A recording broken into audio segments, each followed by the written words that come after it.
चलिए देखिए, आप लोग पढ़ रहे थे कहाँ, फ्रांस की क्रांति ना, यूरोप में राष्ट्रवाद में फ्रांस की क्रांति 14 जुलाई सन 1789 को हुआ। और जब 14 जुलाई सन 1789 को हुआ तो इसका नारा था समानता, स्वतंत्रता और बंधुत्व। जिस समय ये क्रांति हुई थी उस समय यहाँ का राजा था लुई 16वां ना, लुई 16वां। ये जो क्रांति का उम्मीद था वो लुई 14वें से ही दिख रहा था। लुई 14वां आया, वो योग्य था ना, अपने क्रूरता ज़्यादा करता था। उसके बाद 15वां आया, थोड़ा सा धीमा पड़ा, और 16वां आया तब इसकी रानी जो थी मैरी एंताएनेन ना, ये जो रानी थी, हाँ जो भी थी रानी ऑस्ट्रिया की थी। ये रानी इतना बेवकूफ़ थी कि लोग रोटी मांग रहे थे तो क्या कह रही थी, ब्रेड खाइए। इसको ये नहीं पता था कि गरीब लोग जनता है, गरीब जनता को रोटी ही नहीं हो रही है तो कहाँ से वो ब्रेड खाएंगे। तो यहाँ के लोग समझ गए कि रानी पूरा बेवकूफ़ है, और फिर राजा से क्या किए, बास्टील का जेल तोड़ दिए, और जेल तोड़ करके यहाँ पर किसको हटा करके राजतंत्र को समाप्त किया, और राजतंत्र को समाप्त करके उसके स्थान पे क्या लागू कर दिया, राजतंत्र समाप्त कर दिया ना, और गणतंत्र को लागू कर दिया। एक ऐसी सरकार जहाँ ना, एक गणतंत्र चालू कर दिया। एक ऐसी सरकार जहाँ पर, गणतंत्र किसे कहेंगे, एक ऐसी सरकार जहाँ पर ना लोग अपना भूमि को अपना मातृभूमि समझे। और इस फ्रांस के, देखो लिखा देंगे गणतंत्र के विषय में, और फ्रांस के लोग, अभी हम गणतंत्र लिखा रहे हैं, घबराओ मत। फ्रांस के जो लोग हैं, फ्रांस के लोग, ये क्रांति होने के बाद जब गणतंत्र यहाँ पे लागू किया गया, तो गणतंत्र लागू होने के बाद यहाँ कई बदलाव हुए। पहला बदलाव ये हुआ कि गणतंत्र में पहला बदलाव, लोगों को समान अधिकार दे दिया गया। जो पहले समान अधिकार नहीं था, पादरी को याद करिए विशेषाधिकार था, कुलीन वर्गों को विशेषाधिकार था, गरीबों के पास विशेषाधिकार नहीं। तो ये जब क्रांति हुई तो ऐसी स्थिति में कई लोगों को विशेषाधिकार मिल गया, जिसमें से कई आए ना। पहला था कि क्या किया गया, पितृभूमि यानी ला पेत्रे न, और दूसरा माने क्या, हाँ दूसरा पहला नागरिकता यानी लियोसिटेन, ये बता दिए थे। पहला सुधार यही किया गया कि लोगों को कहा गया कि आपकी पितृभूमि है ना, ये आप अपना पितृभूमि समझिए। और दूसरा इतना ये सब हुआ, उसके बाद एक कर लागू किया गया ना। दूसरी बात और भी किया गया कि माने यातायात कर ना, और ये और गाँव माने जो भी लोग थे वीर पुरुषों की स्तुतियों का गुणगान होने लगा। फिर बाद में और क्या हुआ, राष्ट्रीय गीत राष्ट्रगान का शुरुआत कर दिया गया। ये सब आप लोगों ने देख लिया था। लेकिन एक दिक्कत क्या हुई, 1804 में फिर से एक शासक आया जिसका नाम था नेपोलियन बोनापार्ट। सन 1804 फिर से शुरू कर दिया। फिर से किसकी शुरुआत हो गई, फिर से राजतंत्र की स्थापना, राजतंत्र की स्थापना। अभी लोगों ने किसकी स्थापना की थी, गणतंत्र की। अब फिर से राजतंत्र की स्थापना हो गई। अब पुनः राजतंत्र की क्या हो गई, स्थापना। और जो राजा बना उसका नाम था क्या, नेपोलियन।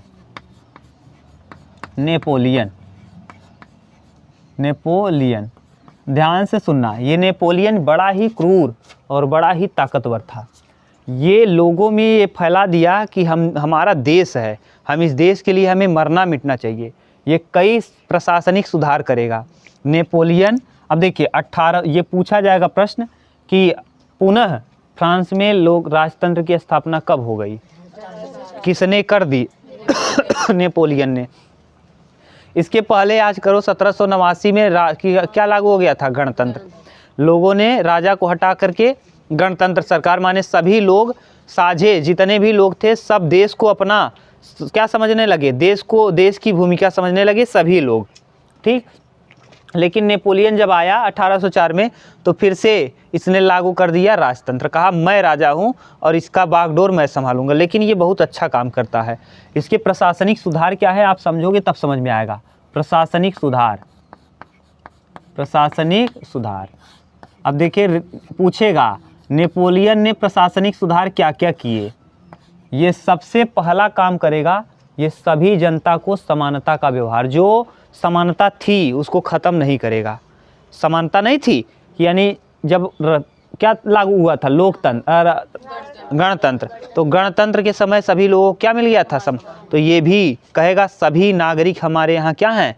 समान हैं ना, माने ये समानता ला देगा। समानता था ही, ये बदलाव नहीं करेगा। समान नागरिकता, समान नागरिकता। दूसरा जैसे जैसे 45 या 47 39 राज्य थे। कितने? फ्रांस के अगल बगल कुल 39 राज्यों में बटा हुआ था, छोटे छोटे। तो ये क्या होता था कि जैसे एक जगह से दूसरे जगह जाओ ना, तो जैसे आपको बेचना है सामान इस राज्य से उस राज्य में, जैसे अभी हम लोग कहीं जाएं, नेपाल जाएं बॉर्डर अपना छोड़ के, तो कुछ टैक्स देना पड़ता है ना। तो वैसे ही वहाँ टैक्स था कि जैसे अब यहाँ यूपी में बेचना चाहते हो, यूपी से अगर बिहार में गए बेचने ना, तो यूपी का टैक्स अलग लगेगा। फिर बिहार, यूपी में टैक्स दे के जाओ, फिर बिहार में बेचने जाओगे, बिहार में टैक्स। अब पता चला कोई बेचारा 10-12 जगह बेच दिया, 10-12 राज्य में, तो क्या हो जाएगा? टैक्स की मात्रा इतनी हो जाएगी, कपड़े का दाम क्या, कोई भी सामान है उसका दाम क्या हो जाएगा? तो इसने क्या किया? 39 के 39 राज्यों में एक कर लागू कर दिया। एक कर, एक टैक्स, एक कर लागू किया लागू किया। और अगल बगल के जितने भी क्षेत्र थे, अगल बगल के जो भी क्षेत्र थे, अपने जनता को प्रोत्साहित करके सभी को क्या कर लिया? जीत लिया। नागरिकों को कहा कि हम अपने देश के लिए जिएंगे, देश के लिए मरेंगे, और अगल बगल के जितने भी क्षेत्र थे सबको एक क्या कर लिया? जीत लिया, विजित कर लिया। अगल बगल के क्षेत्रों को क्या कर लिया? विजित कर लिया, विजित कर लिया, कर लिया। और ये जो सामंत थे, पादरी या पुजारी थे, पादरी, पुजारी या पुजारी, उनके विशेषाधिकार को क्या किया? समाप्त कर दिया, विशेषाधिकार को समाप्त किया। देखो ये कितना दूरदृष्टि वाला आदमी है, ये समझ गया कि अगर विशेषाधिकार को समाप्त नहीं करेंगे तो जो हमारे यहाँ की पब्लिक है, हमारी यहाँ की जनता हमारा साथ नहीं दे, कोई भी युद्ध हम जीत नहीं पाएंगे। बिना जनता के सम्मिलन के आप कोई भी युद्ध जीत, आप सोचो कोई भी सरकार हो, अगर फौजी साथ ही न दे तो सरकार जीत पाएगी कोई युद्ध? लड़ते तो ये नागरिक ही हैं, राजा का तो नाम होता है, लेकिन लड़ता कौन है? नागरिक। तो यहाँ लड़ेंगे कौन? नागरिक। तो इसीलिए सामंत, पादरी को जो विशेषाधिकार था उसको क्या कर दिया? इसने समाप्त कर दिया। एक कर लागू किया। क्या लागू कर दिया? एक कर। ठीक, इतना उतारो, तब हम लोग आगे देखते हैं। उतार लो। ठीक, देखो दिख रहा होगा, हॉलैंड, बेल्जियम, प्रसा और क्या? स्विट्जरलैंड। लड़के ध्यान सुनो, समान नागरिकता, समान नागरिकता का मतलब कानून के समक्ष समानता। पहले क्या था? अगर कोई कानून के समक्ष समानता, के समक्ष समानता, इसकी जनता क्यों साथ दी जानते हो? इसीलिए नेपोलियन के साथ जनता खड़ी हुई। जब राजा लुई 16वां था तो कानून के समक्ष समानता नहीं था, समान कानून सबके लिए नहीं था। पादरी अगर कोई कांड किया, कोई भी गलत काम किया तो उसको सज़ा कम होगी। अगर कोई आम इंसान या किसान का कोई वही बिल्कुल सेम, ऐसे किसी को मार दो, 20 चप्पल मार दिया पादरी, और 20 चप्पल, अरे भाई जो उसमें काम करते हैं क्या कहते हैं? पादरी माने पुजारी। चर्च में जो काम पुजारी होते हैं उन्हें पादरी कहते हैं। अरे जैसे आप लोग न्यूटन उनको देखे होंगे, मेंडल को पादरी ही थे। पाइसम सटाइवम कहाँ किए थे? चर्च में ही खोज किए थे, याद करो, मेंडल ने, याद वहीं। तो ये पादरी, तो मानो कानून के समक्ष क्या था? समानता।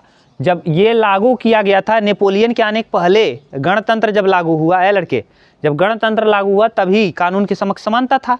नेपोलियन जब आया ना तो इसने कोई बदलाव किया नहीं, समान नागरिकता था वही लागू हुआ, कानून के समक्ष समानता वही रहा। एक कर लागू कर दिया। 39 राज्यों में अलग अलग कर लगता था। 39 राज्य, फ्रांस कुल कितने राज्यों में बटा था? 39। उस 39 राज्यों में अलग अलग कर लगता था। नेपोलियन आकर के एक कर दिया। मतलब समझ रहे हो, एक बॉर्डर से दूसरे बॉर्डर पे जाओगे तो यहाँ कर दोगे, फिर उसके लिए अलग दोगे, फिर अगले वाले में अलग। 39 बार अगर चले गए और 2 रुपये एक बार लग रहा है तो 39 दूना, नॉर्मल हम ले रहे हैं तो 39 दूना कितना? 78। सोचो 78 रुपये आपका नॉर्मल चला जाएगा 2 रुपये के हिसाब से। तो बताओ, कपड़े का दाम अगर 50 रुपये का कपड़ा होगा, 78 रुपये आप क्या दे दिए? टैक्स दे दिए, तो महंगा हो गया कि नहीं? तो ये इसने क्या किया? एक कर लागू कर दिया 39 राज्यों में। विजित क्षेत्र को आसपास के क्षेत्रों को अपने पब्लिक में जुनून भर के, यानी अपने नागरिकों में जुनून भर के पूरा क्या कर लिया, जीत लिया। ये फ्रांस के आसपास के क्षेत्रों को विजित कर लिया। सामंत पादरी और को जो विशेषाधिकार था उसको क्या कर दिया, समाप्त कर दिया। किसानों के ऊपर देखो, जो किसान थे, हाँ, कारीगरों के ऊपर या किसानों के ऊपर, कारीगरों के ऊपर से किसको हटा दिया, हाँ, कारीगर के ऊपर संघ का नियंत्रण होता था। बेचारा किसी संघ के अधीन काम करता था, तो कारीगरों के ऊपर से क्या कर दिया, कारीगरों के ऊपर संघ का नियंत्रण समाप्त, संघ का नियंत्रण समाप्त, नियंत्रण समाप्त। अब सोचो, काम कर रहा है बेचारा कारीगर मजदूर, और कोई संघ वाला है, अब पूरा पैसा उसके पास आया। अब पैसे का थोड़ा बहुत क्या करता था, उनको देता था और सबका सब चट कर जाता था अकेले। आप लोगों ने देखा होगा कई पिक्चरों में मुंशी उनसी करके रहते थे। तो काम कर रहा है कारीगर और उस पर संघ का नियंत्रण है, माने पूरा। जैसे आप सोचो, आपको हम दे दें कोई काम, कहें इसको ले जाओ बेच के आओ, और आप बेच के आओ तो पूरा जो प्रॉफिट है उसका 2% आपको दें, बाकी सब हम रख लें। तो इसको क्या कर दिया इसने, समाप्त। जनता को बहुत अच्छा लगा, क्या गजब का आदमी है ये, सब जनता इसके पक्ष में हो गई। यह कई क्षेत्रों को क्या करता चला गया, जीतता चला गया, अगल बगल के कई क्षेत्रों को। और क्या किया इसने, किसानों के ऊपर से, हाँ, जो कर लग रहा था, हाँ, किसानों के सामंती कर को समाप्त कर दिया। सामंत उनके ऊपर क्या लगाते थे, सामंती कर को समाप्त कर दिया। माप तौल के बाँट एक कर दिया, माप तौल के बाँट, हाँ, माप तौल के बाँट का प्रयोग चालू कर दिया। एक समान मुद्रा का चलन कर दिया, एक समान मुद्रा का। और इसको देखा जब लोगों ने, जब इसको देखा अगल बगल के कई देश, जैसे हॉलैंड है, वर्तमान में नहीं, हॉलैंड, स्विट्जरलैंड ना, स्विट्जरलैंड, ये प्रसा आज आएगा, आगे हम लोग पढ़ेंगे प्रसा। ये ऐसे क्षेत्र थे जो इसको देख करके सब सोचने लगे तो बढ़िया है, यही काम हम लोग भी करें, यही काम क्या करें। तो कौन, हॉलैंड हो गया, स्विट्जरलैंड हो गया ना, बेल्जियम है, प्रसा है, ये ऐसे हैं। बेल्जियम एक और देश है, बेल्जियम में ना 3 देश आते हैं बेनेक्स करके, बेल्जियम, नीदरलैंड, लग्जमबर्ग, बेनेक्स। ये 3 देश, 3-4 देश ऐसे हैं जो सोचने लगे, यहाँ के भी लोग, यहाँ के भी जो ताकतवर थे, वे सोचे कि ये तो बढ़िया है कि फ्रांस का नेपोलियन इतना अच्छा है कि अगल बगल के क्षेत्र को जीत ले रहा है, यहाँ के नागरिक अपने देश को अपना देश समझ रहे हैं और सब जीतता चला जा रहा है। इसको देख करके कुछ ऐसे लोग थे जो क्रूर थे, जो नहीं चाहते थे कि इस तरीके का राजतंत्र लागू हो। वो चाहते थे कि जैसे पहले था वैसे ही रहे, जैसे पहले था वही हाल रहे। उसमें कौन कौन आ जाएगा, ऑस्ट्रिया आएगा, रूस आएगा, ऑस्ट्रिया रूस, याद कर लेना, ऑस्ट्रिया रूस, ये 2-3 देश हैं। ऑस्ट्रिया रहेगा, रूस रहेगा, प्रसा रहेगा, ऑस्ट्रिया, रूस, प्रसा, ये 3 देश ऐसे होंगे जो नहीं चाहते कि इस तरीके का कोई अगल बगल क्षेत्र में ऐसा काम हो। इसीलिए वो क्या करेंगे, 1815 में युद्ध लड़ लेंगे, किससे, नेपोलियन से। 1815 में वाटरलू का युद्ध, कौन सा युद्ध, वाटर, इंपॉर्टेंट है वाटरलू। 1815 में वाटरलू का युद्ध लड़ा जाएगा, वाटरलू, और वाटरलू के मैदान में लड़ा जाएगा, इसीलिए इसे वाटरलू का युद्ध कहते हैं। और वाटरलू के मैदान में हार जाएगा कौन बेचारा, नेपोलियन। हाँ, नेपोलियन हारेगा, और नेपोलियन जब हारेगा तो बहुत बेकार तरीके से इसके ऊपर कई चीज़ें थोप दी जाएंगी। जितना क्षेत्र इसने जीता था सब अगल बगल के जो जीते हैं वो बांट लेंगे। बेचारा जीता ये, अगल बगल के क्षेत्रों को जीता ये, और नेपोलियन जीता जितने भी क्षेत्रों को ये विजित किया था, देखो किया है ना, विजित कर लिया, ये अपने नागरिकों को मिलाया और अगल बगल के क्षेत्रों को क्या करता चला गया, जीतता चला गया। और जीत करके वहाँ ये नहीं करता था कि सताए, किसी को सताता नहीं था, उसको कहता था आप हमारे अधिकार में आ गए, हमारे अधीन हैं, अब हमारे अधीन रहिए और हमारा नागरिकता का पालन करिए। ये सब करता चला गया, और जैसे जैसे ये जीतता चला गया तो अगल बगल के देश सोचने लगे ये तो बहुत गलत हो रहा है, तो इसी के ऊपर अटैक कर दिए 4 देश मिल करके। और जब 4 देश मिल के अटैक करेंगे वाटरलू के मैदान में 1815 में, इसीलिए कहा जाएगा 1815 में वाटरलू का युद्ध होगा। और फिर से कौन सा समाप्त हो जाएगा, राजतंत्र को समाप्त करके, इसके तंत्र को समाप्त करके नेपोलियन को फिर से ला के बैठा दिया जाएगा, बोर्बो वंश के शासक को फिर से पुनः से राजतंत्र की क्या कर दी। ये राजतंत्र तो है, ये राजा की तरह है, लेकिन इसको देश को क्या बनाया हुआ है, लोकतंत्रक या गणतंत्र। क्यों? क्योंकि राजा भले लोकतंत्र हो जाएगा तो मतलब चुनाव होगा किसका, राजा का, यानी जो जैसे अपने यहाँ लोकतंत्र है तो अपने यहाँ चुनाव होता है कि वैसे होते हैं, तो यहाँ चुनाव तो नहीं हो रहा था, राजतंत्र था, लेकिन एक ऐसे तरीके का राजतंत्र था जिसमें लोकतंत्र निहित था। ऐसा जनता को नहीं लग रहा था कि हमको दबा कुचला महसूस नहीं कर रहे थे। अब जैसे ही ये नेपोलियन हारेगा, पहले इतना उतारो, तब नेपोलियन को हराएंगे 4 देश, और 4 देश जब हराएंगे इसको वाटरलू के मैदान में 1815 में, तो इसके ऊपर कई चीज़ें लगा देंगे।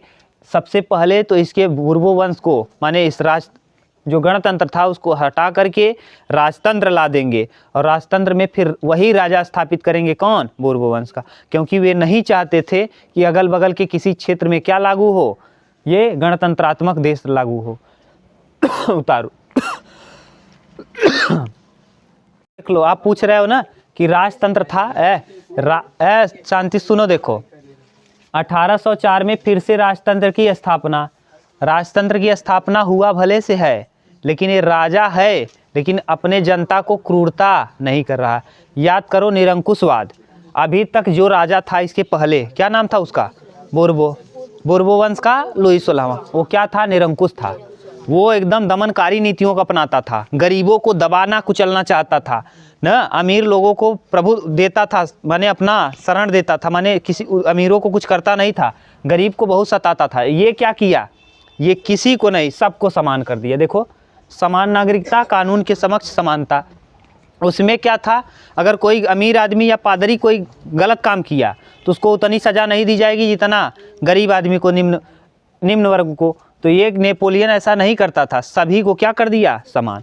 अब आप ये मत समझना कि हाँ फिर क्या किया, एक कर लागू किया, उसमें देखो पादरियों के ऊपर और कुलीन वर्गों के ऊपर कर नहीं लगता था, यहाँ लगेगा। बीजित अब देखो, अब ये क्या किया, अपने पब्लिक में, अपने जनता में खूब जुनून भरा, और अगल बगल के क्षेत्र को जीतता चला गया, यहाँ तक कि उत्तरी इटली को जीत लेगा, प्रसा को जीत लेगा, सक्सेनी को जीत लेगा, कई जगहों को जीत करके अपने क्षेत्र में मिलाता चला जाएगा। और इसको देखकर कारीगरों के ऊपर जो संघ का नियंत्रण था उसको क्या कर दिया, समाप्त कर दिया। कारीगरों के ऊपर से संघ का नियंत्रण समाप्त, किसानों के ऊपर सामंती कर को क्या कर दिया, समाप्त, माप तौल के बांट एक कर दिया, एक समान क्या लागू किया, मुद्रा। यह चीज़ देख करके अब सोचो, आप अगर देखो ये एकदम नियम है, जैसे आप सोचो, अभी हम देश की बात नहीं कर रहे हैं, आपकी बात कर रहे हैं, आप अपने परिवार में ही आगे बढ़ते चले जाओ तो बगल अगल के लोग क्या चाहते हैं, आप गिरो। बिल्कुल यही नेपोलियन की इस चीज़ को देख करके अगल बगल के लोग ये चाहते थे ये क्या हो जाए, कहीं किसी तरीके से इसको हम क्या कर दें, हरा दें। और इसको हराने के लिए देखो हॉलैंड, स्विट्जरलैंड, प्रसा, बेल्जियम, इन सब जगहों पे क्या लागू है, राजतंत्र। अब सोचो अगर अगल बगल में कहीं बगल में कोई अच्छा काम हो रहा है या फिर लोकतंत्र या गणतंत्र लागू है तो अगल बगल के देश के लोग, यहाँ की जनता भी विद्रोह करेगी कि नहीं, यहाँ की जनता भी विद्रोह करना चालू कर देगी। तो इसकी जनता विद्रोह करने लगी जब, तो यहाँ के लोग चाहने लगे कि ये या तो इस नेपोलियन को किसी तरीके से क्या करें, हरा दें। और हराने के लिए बेल्जियम का अखाड़ा कहते हैं वाटरलू को। बेल्जियम एक देश है, बेल्जियम ना 3 देश आते हैं, Netherlands, Luxembourg, Belgium, Benelux, Belgium, Netherlands, Luxembourg. तो बेल्जियम में एक मैदान है वाटरलू का मैदान। कौन सा मैदान, वाटरलू का। आप देखना बेल्जियम का मैप देखोगे तो वहाँ दिया है वाटरलू का मैदान, उसे कहते हैं बेल्जियम के युद्ध का, यूरोप का अखाड़ा। यूरोप का अखाड़ा किसे कहा जाता है, जैसे अपने यहाँ राजस्थान है, राजस्थान में बहुत ज़्यादा युद्ध लड़ा जाता है ना, तो वैसे ही इसीलिए देखो अगर भारत का मैप देखोगे तो कुछ इस तरीके का है भारत का मैप। मान लो ये इस तरफ के लोग, ये जम्मू कश्मीर के लोगों को देखो, इधर तो ठंड है, इधर पर्वत पहाड़ है, यानी इधर से आने का कोई चांस नहीं। ध्यान से सुनना, सब नीचे दिखेगा थोड़ा सा। मान लो ये मैप है भारत का, ठीक ऐसे सोच लो बस। ये ये वाला देखो, ये वाला एरिया तो पूरा किससे, पर्वतों से ढका है, सही है। इधर एरिया पे समुद्र है, जानते हैं, इधर भी क्या है, समुद्र है, गुजरात के यहाँ से चालू है। बचा यही एरिया, यही एरिया ऐसा है जहाँ से लोग घुस सकते हैं। इधर से आएंगे, नाव से आएंगे तो आदमी धाएं धाएं धाएं ठोक देगा, इधर से आएंगे तब भी नाव से आएंगे मारे जाएंगे, इधर से आएंगे तो पहाड़ है मर जाएंगे खुद ही, इतना ऊंचा पहाड़ है कि इतनी ठंड है कि मर जाएंगे। आज तक कैलाश पर्वत पे कोई नहीं जा पाया न, आज तक कोई नहीं वैज्ञानिक पहुंचा है कैलाश पर्वत पे। आज तक का है कि भगवान, कहा जाता है कि भगवान का कुछ कृपा है, माने माउंट एवरेस्ट पे चढ़ गए हैं लोग, 8,848 है, उससे कम ही है, लेकिन फिर भी हाँ 200 मीटर कम है, फिर भी अभी तक कोई पहुँच, 6,000 कुछ है, 2,000 मीटर कम है, उसके बावजूद भी सोचो लोग आज तक नहीं पहुंच पाए, कहाँ, कैलाश पर्वत पे। यानी इसीलिए कहा जाता है वहाँ भगवान शंकर का वास है, समझ गए। अब सोच लो, इस तरफ से आने का चांस नहीं, इस तरफ से समुद्र ही है, इस तरफ से है, ये है, अब बचा यही, तो कोई भी चीज़ घुसेगा तो यहीं से घुसेगा। तो यहाँ देखो, यहाँ गंगा नदी आती है ऐसे, तो गंगा नदी है तो इधर बढ़िया खेती होगा, तो इधर के लोग जो यूपी बिहार पश्चिम बंगाल वाले हैं खूब खेती करते हैं, खूब जनसंख्या, जानते हैं हमको खाने होने का टेंशन है नहीं, खूब जनसंख्या बढ़ेगा और खूब खेती करोगे तो देखते होंगे आप, यूपी बिहार के लोग ज़्यादा खेती मस्त रहते हैं, एक कई परिवार 15 जने लगा रहे हूँ में उतने खेते में। तो ये यहाँ के लोग, इधर वाले लोग केरल वेरल वाले रबल में, और देखो पत्तल उत्तल में खाने वाला, चावल वाल वाला, इधर वाले लोग ठंड से बचने के, यहाँ यही बचे लोग जो युद्ध करते हैं। और युद्ध करने में देखो सबसे ज़्यादा आप लोग सुनते भी होंगे, हरियाणा पंजाब के लोग बहुत तेज़ मार करते हैं, और वो लोग छाछ पीते हैं, मट्ठा इतने बड़े बड़े ग्लास में, और लंबे लंबे होते हैं। तो क्यों युद्ध कर रहे, उनका माहौल ऐसा बन गया ना भाई, ये हमेशा मार धाड़ में ही रह गए, तो इनको मार धाड़ आ गया, हम लोग खेती में रह गए तो हम लोग खेती सीख गए। इधर वाले बिजनेस करने लगे, क्योंकि तट के किनारे हैं, समुद्र के किनारे को तट कहते हैं, तो ये तटों के किनारे हैं तो बिजनेस कर सकते हैं आराम से, क्योंकि बंदरगाह है, मछली भी है, और भी काम कर सकते हैं। और कोई फैक्ट्री से धुआं निकला चला जाएगा, अपने यूपी में कहाँ बहाओगे धुआं, और जो गंदगी है कहीं है नहीं, तो इसीलिए यहाँ के लोग बिजनेस करने लगे तटों वाले। देखो कोलकाता के लोग हैं, पश्चिम बंगाल के लोग हो गए, केरल हो गए, कर्नाटक हो गए ना, महाराष्ट्र हो गया, गुजरात हो गया, केरला हो गया, ये सब तट के किनारे हैं। तो जो तट के किनारे हैं वो क्या करेंगे, अब ये तो बिजनेस करने लगे, बीच वाले के यहाँ खेत बढ़िया था, खेती करने लगे। इधर वाले जो थे ये पहाड़ों की तरफ हैं, तो पहाड़ों की तरफ ये, हाँ ये उत्तराखंड में, ये तो भगवान के में विलीन, हाँ देवनगरी है, तो देवताओं का पूजा पाठ। अब बचे ये लोग, और यहीं से घुसने का चांस है किसी को, कोई भी आतंकवादी घुसेगा तो यहीं अपना चोर पाकिस्तान है, चोरी से घुसता है इसीलिए चोर कह दिए, तो यहीं से घुसेगा।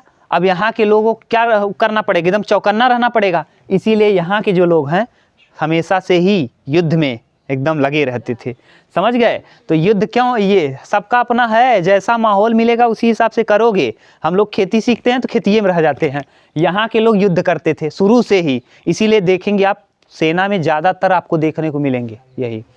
ऐसे ही अखाड़ा है, बेल्जियम का अखाड़ा, यानी यूरोप का अखाड़ा कहते हैं बेल्जियम के वाटरलू को। अब हुआ क्या, जब अगल बगल के क्षेत्रों ने देखा कि बाप रे फ्रांस तो बहुत आगे निकल जाएगा, और फ्रांस का इस देश को आगे बढ़ते अगल बगल के देश देखना नहीं चाहते थे, और जब नहीं चाहते थे तो 4 देश मिलकर इसको मारेंगे बेचारे को। कौन कौन 4 देश, देखो कब, वाटरलू के 1815 में, और कहाँ, वाटरलू का युद्ध होगा। वाटरलू को कहा जाता है बेल्जियम का अखाड़ा, वाटरलू का मैदान। और वाटरलू के मैदान में भैया ना, वाटरलू के मैदान में किसकी पराजय हो जाएगी, नेपोलियन की पराजय बेचारे की हो जाएगी। नेपोलियन अच्छा आदमी था, अपने पब्लिक को सताता नहीं था, नेपोलियन की पराजय। और जब नेपोलियन की पराजय होगी तो इस पराजय में भाग कौन कौन लिए, देखो एक देश को मारने के लिए ये 4 लोग आए हैं। ब्रिटेन आया है, कौन, ब्रिटेन, हाँ रूस, ऑस्ट्रिया नहीं, ऑस्ट्रिया की याद करो, राजकुमारी, हाँ यही अपना बदला ले रही थी, याद करो, हाँ ये देखो। और कौन, प्रसा, ये ऐसे थे, ठीक, ये चारों। अब ये जब इसकी हार हुई बेचारे की, तो हार होने के बाद फ्रांस पे क्या बदलाव आए, अब हार होने के बाद फ्रांस में आने वाले बदलाव। अब फ्रांस में बदलाव क्या हो जाएगा, देखो फ्रांस में, हाँ फ्रांस में बदलाव। अब बदलाव क्या क्या आएगा, अब जब बेचारा कोई जीत गया है, अब बदलाव क्या होगा। सबसे पहले तो ये ऑस्ट्रिया का राजकुमार जो था ना, हाँ ड्यूक मेटरनिक, मेटरनिक लिख लेना, मेटरनिक, मेटरनिक चांसलर इसका था, वही चांसलर राजकुमार जिसे कहते हो चांसलर। जैसे जर्मनी में ना चांसलर होते हैं, जैसे हमारे यहाँ प्रधानमंत्री होते हैं ना, वैसे वहाँ चांसलर होते हैं। तो ऑस्ट्रिया का चांसलर था Duke Metternich, Duke Metternich, Metternich Duke Metternich. ये क्या था, अध्यक्ष था, क्या था, अध्यक्ष। इसने सबसे पहला ही काम किया। ड्यूक मेटरनिक ये चांसलर है ऑस्ट्रिया का, किसका, ऑस्ट्रिया का चांसलर है। चांसलर माने भैया जैसे हमारे यहाँ प्रधानमंत्री होते हैं ना, वैसे कई कई देशों में चांसलर हो। जैसे जर्मनी में जाओगे ना तो प्रधानमंत्री नहीं कहते, डालो मोबाइल में आ जाएगा, चांसलर कहते हैं। क्या कहते हैं, चांसलर। तो वहाँ के प्रधान, तो ये चांसलर कौन था, ड्यूक मेटरनिक। इसी की अध्यक्षता में लड़ाई हुई थी। अब जब लड़ाया गया, लड़ गए हैं तो जीत गया जब ये, तो जीतने के बाद ये किया क्या जानते हो, जो फ्रांस ने जितना भी क्षेत्र जीता था उसको क्या किया, हाँ आपस में बांटना, बंदर बांट कर लिया। जैसे ही जीता सबका अगल बगल के क्षेत्रों को क्या करना चालू कर दिया, फ्रांस से छीन लिया। फ्रांस के विजित क्षेत्रों को छीन करके आपस में बंदर बांट कर लिए। फ्रांस, देखो फ्रांस के विजित क्षेत्र को छीन लिया, फ्रांस के विजित क्षेत्र को, विजित क्षेत्र को क्या कर लिया गया, क्षेत्र को छीन लिया गया और कुछ नए देश बना दिया गया, कुछ नए देश बना दिया गया। नए देश जैसे हाँ लग्जमबर्ग, नीदरलैंड, नीदरलैंड और बेल्जियम, नीदरलैंड और बेल्जियम, ये दो नए देश बना दिए गए। ठीक, देखो पहला बदलाव उसने किया क्या, राजतंत्र को, फिर से राजतंत्र को लागू कर दिया गया, राजतंत्र। और सोचो राजतंत्र कौन सा लागू किया, बोर्बो वंश वाला राजतंत्र को पुनः लागू कर दिया, पुनः लागू किया ना। और कौन से वंश के, बोर्बो वंश के। फिर से बोर्बो वंश को इन्होंने अपनी गद्दी पर बैठा दिया। जो पहले था क्रूर वाला उसी को बैठा दिया, जैसे इसके यहाँ भी कोई बदलाव न हो। कौन, ड्यूक मेटरनिक, ड्यूक।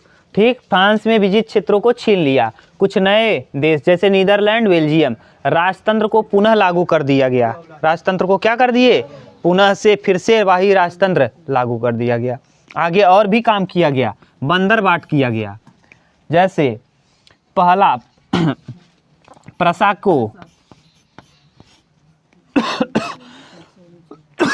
को सक्सेनी, देखो प्रसा लड़ रहा है ना, तो इसको सक्सेनी क्षेत्र दे देंगे। अब सक्सेनी आएगा, घबराओ मत। जब जर्मनी में एकीकरण जर्मनी के पढ़ाएंगे तो मैप ला के दिखाएंगे आपको, घबराना मत। सक्सेनी क्षेत्र को किसको दे दिया गया, प्रसा को। सक्सेनी क्षेत्र को जीता था बेचारा नेपोलियन, और नेपोलियन जब जीता था तो इसको, ये सक्सेनी क्षेत्र को कौन ले लिया, प्रसा। कौन दे रहा है, मेटरनिक कह रहा है जाओ प्रसा, तुम युद्ध में लड़े थे इसलिए ले जाओ। किसको ले जाओ, सक्सेनी क्षेत्र को। रूस को दिया, रूस को पोलैंड वाला क्षेत्र। अब सोचो पोलैंड को भी जीत लिया था कौन, पोलैंड को भी जीत लिया था किसने, नेपोलियन। सोचो नेपोलियन की दूरदृष्टि, क्या किया, अपने पब्लिक को मिलाया और युद्ध करता चला गया। जितना मिला रास्ते में सबको अपना बनाता चला गया। आगे और एक क्षेत्र है, ऑस्ट्रिया को उत्तरी इटली दे दिया। ऑस्ट्रिया देखो है, यही मेटरनिक अपने आप को उत्तरी इटली ले लेगा। ऑस्ट्रिया को क्या किया गया, उत्तरी इटली, उत्तरी इटली, उत्तरी इटली, उत्तरी इटली ले लिया गया। ठीक, ये सब क्षेत्र ऐसे करता, और बड़े बड़े लॉकेज लगा दिया इसके। कहाँ, फ्रांस जो था, अब फ्रांस के बॉर्डर पे, बॉर्डर माने जहाँ से आवागमन था, उन पे बड़े बड़े देश बना दिया ना। जैसे इसके मुड़िए पे फ्रांस के अगल चारों कोने पे जहाँ जहाँ से इसको था कि यहाँ के लोग विद्रोह कर सकते हैं, वहाँ वहाँ क्या बना दिया, बड़े बड़े देश बना दिया। फ्रांस के बॉर्डर पर बड़े बड़े देशों की स्थापना कर दी। फ्रांस के बॉर्डर पर बड़े बड़े देश बना दिए, बड़े बड़े देश की स्थापना कर दी। ठीक, ये है। इतना बदलाव हुआ कब, जब फ्रांस पहले 1804 में कौन, देखो एक बार बोर्बोन 14 जुलाई सन 1789 को अब कहानी सुनो पूरा, अब क्लियर हो जाएगा आपको अच्छे से। 14 जुलाई सन 1789 को लुई 16वां का गद्दी से हटाया लोगों ने और क्या लागू कर दिया, गणतंत्र लागू किया, और टेनिस कोर्ट ओथ वाले मैदान में। उसके बाद गणतंत्र जब लागू हुआ तो गणतंत्र में बहुत अच्छा चल रहा था। फिर एक और आया व्यक्ति जिसका नाम था नेपोलियन। लेकिन नेपोलियन की नीति दमनकारी तो थी, लेकिन अगल बगल के देशों के लिए, अपने पब्लिक के लिए वो दमनकारी नहीं था। पब्लिक का सपोर्ट पाया और पब्लिक का सपोर्ट पा करके फेमस होता चला गया ना। अब सोचो, अब तो कोई चुनाव हो नहीं रहा, इसीलिए हमने कहा था राजतंत्र। जब चुनाव होगा तब तो लोकतंत्र है। इसके पहले लोकतंत्र था, यानी जनता चुनाव करती थी। अब फिर ये आ गया तो इसी को चुनने लगे सब लोग। अब जैसे एक ही व्यक्ति बार बार चुन के आ रहा है तो इसका मतलब लोकतंत्र कहाँ रह गया, वही बार बार चुन रहा है। तो अब ऐसी स्थिति में जब ये जीता तो लोगों का विश्वास पाया। और विश्वास क्यों पाया, क्योंकि जो भी खराब चीज़ें थी उसको समाप्त किया। ये जैसे सामंतों के ऊपर कर नहीं लगता था, पादरियों के ऊपर कर नहीं लगता था, गरीब लोगों के ऊपर लगता था, सबको बराबर कर दिया। कानून सबके समक्ष समान कर दिया, समान कानून लागू कर दिया। नागरिकों को भी समानता ला दिया। ठीक, इसके बाद क्या काम किया, अगल बगल के क्षेत्रों को नागरिकों की सहायता से जीतता चला गया। यह देख करके अगल बगल के जो देश थे वो जलने लगे कि इस तरीके से तो हमारे यहाँ की जनता भी, जो जनता को हम दबा रहे हैं वो अब जैसे सोचो कोई चीज़ अगल बगल फैलने लगे कि वहाँ का राजा इतना अच्छा है कि अपने जनता को अपना क्या मानता है, अपने बराबर मानता है। और पहले क्या था, राजा छुआछूत मानता था, गरीबों को एकदम बेकार मानता था। अब ये क्या था, ये इतना अच्छा था कि जनता को जनता समझने लगा, पब्लिक को एकदम अपने समान समझने लगा। तो पब्लिक इसका सपोर्ट की, सब जितना अगल बगल का क्षेत्र था जीतते चला गया। और इतना जीतने लगा तो अगल बगल के जो देश थे, वो जैसे बेल्जियम था, ये सब जो देश थे अगल बगल के, ये सब इससे चिढ़ने लगे।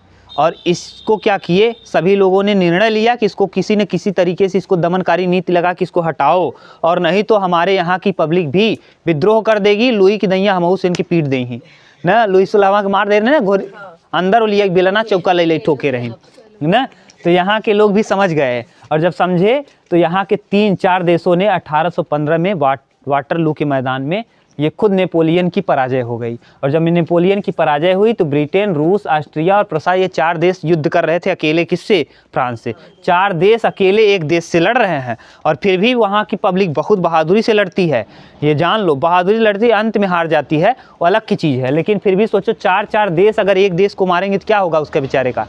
फिर भी सोचो नेपोलियन की ताकत और उसके जनता की ताकत देखो, युद्ध में लड़ गए, जाके लड़ गए। ये छोड़ नहीं रहे हैं कि जाओ ले जाओ, 4 लोग आए हो तो वो जीत लो। जैसे आपको 4 लोग मारने लगे तुरंत आप सिलेंडर कर दोगे, लेकिन वो सिलेंडर नहीं कर रहा है, लड़ रहा है युद्ध। और अंत में जब हारा बेचारा, तो हारने के बाद क्या किया, ऑस्ट्रिया का चांसलर जो था, ये अध्यक्ष था, ये अध्यक्ष ड्यूक मेटरनिक था। इसने क्या किया, फ्रांस के विजित क्षेत्रों को जितना नेपोलियन जीता था सबको इसने क्या किया, छीन लिया। छीनने के बाद कुछ नए देश बना दिए, उसमें से छीना, और जो बड़ा एरिया था उसको एक नया देश घोषित करके नया देश बना दिया कि हाँ ये करो, और अपना राजा बैठा दिया। और राजा बैठाया तो क्रूर राजा होगा, वो इसी का बात मानेगा।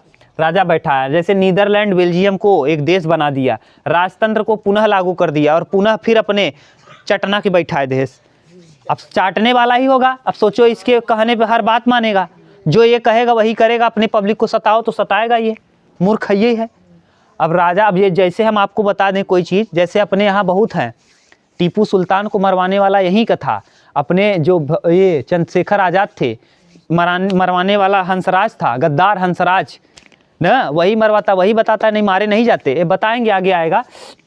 बुरबोन, प्रसा के सक्सेनी क्षेत्र, प्रसा को सक्सेनी क्षेत्र, जिसने सक्सेनी क्षेत्र को जीता था बेचारा फ्रांस, प्रसा को दे दिया क्योंकि प्रसा युद्ध लड़ा है। रूस को पोलैंड को दे दिया, रूस को पोलैंड को भी जीत लिया था कौन, फ्रांस। सोच लो नेपोलियन कितना दूरदर्शी था, बहुत दूर तक जीतता चला गया था। ऑस्ट्रिया को किसको दे दिया? उत्तरी इटली को। और फिर फ्रांस के बॉर्डर पे इसने क्या किया? बड़े बड़े राज्यों को बना दिया, और ऐसे राज्य को बनाया जो इसी के माने इन चारों देशों की बातों को सुनते थे, और कोई भी हलचल हो अगर फ्रांस में तो तुरंत हमको खबर दो, फिर पीट देंगे। और किससे कह के पिटवा देंगे? क्योंकि ये क्या है, याद करो, हाँ ये निरंकुश है, याद करो निरंकुश है, ये था। अब इसमें क्या क्या बदलाव और होंगे इसको हम लोग देख लेंगे कल, ठीक। अब यहाँ तक अगर कोई दिक्कत हो तो बताओ। आएगा आपको क्या लिखने को, कहेगा कि वाटरलू का युद्ध कब हुआ? 1815 में। कौन हार गया? कितने देश मिलके लड़े थे? अध्यक्ष कौन था? Charles Metternich, Duke Metternich chancellor था। चांसलर जैसे जर्मनी ना, जैसे हम लोग यहाँ प्रधानमंत्री होते हैं तो जर्मनी इस जगहों पे चांसलर होते हैं। और अध्यक्ष कौन था इन चारों देशों का? ऑस्ट्रेलिया का राजकुमार या चांसलर ड्यूक मेटरनिख। ये इतने प्रश्न आपसे बन सकते हैं, देखना। अगर कहीं दिक्कत होगा तो पूछ लेना, ठीक। आगे देखेंगे कल।